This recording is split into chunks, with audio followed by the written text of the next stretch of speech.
করছে, মা বসে আছেন। মিতা ফোনে কথা বলছে। আজকে ছুটির দিন, ভাবলাম একটু খিচুড়ি করব। তুই একটু ধনেপাতা গুঁড়া এনে দিবি? তুই তো সবসময়ই সংসারের কথা ভাবিস মা। আরে না না, আমি এই বাড়িতে কতদিন। আমি এবার চাকরির অফার পেয়ে গেলেই চলে যাব। এই ছোট শহরে থাকতে আমার ভালো লাগে না।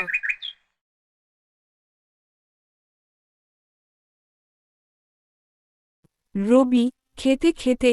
রেখা, তুই এত কিছু সামলাস কিভাবে? অভ্যাস হয়ে গেছে রবি। সংসার বলতে তো শুধু নিজেরটা নয়, মিতাও আমার দায়িত্ব।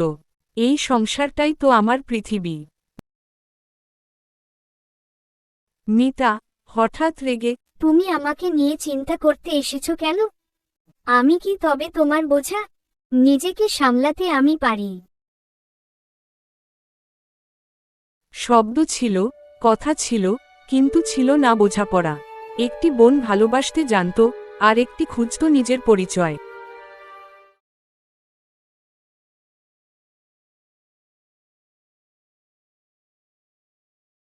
মিতা, রেখা তো তোকে নিজের মেয়ের মতো দেখে।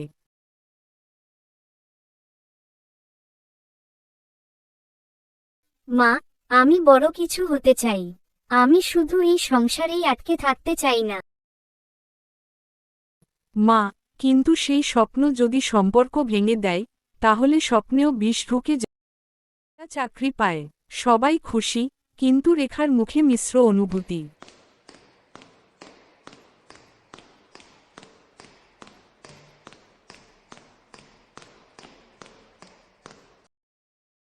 আমি আগামী সপ্তাহেই যাচ্ছি মা। রেখা, চোখে জল। সাবধানে থেকো, নিজের খেয়াল রেখো।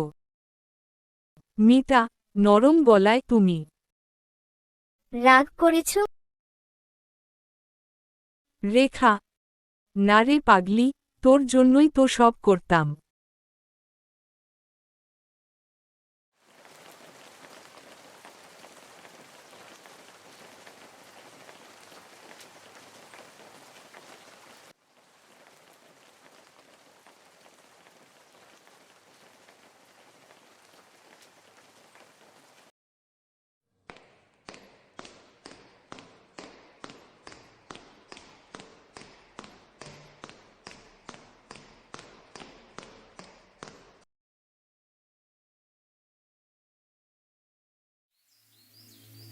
মিতা চোখে জল।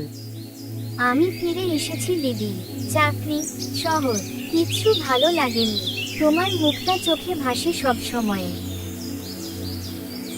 রেখা ভালোবাসার গলায়।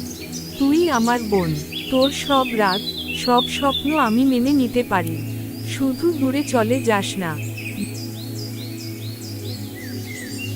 আমি এবার থেকে থাকবো তোমার সাথে আমাদের এই ছোট সংসারে।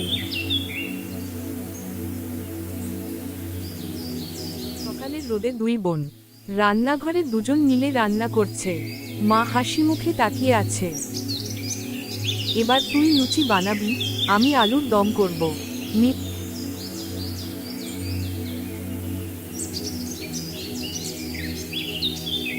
কিন্তু এবার আমি সব কাজ ভাগ করে নেব। তুই একা আর সব করবে না।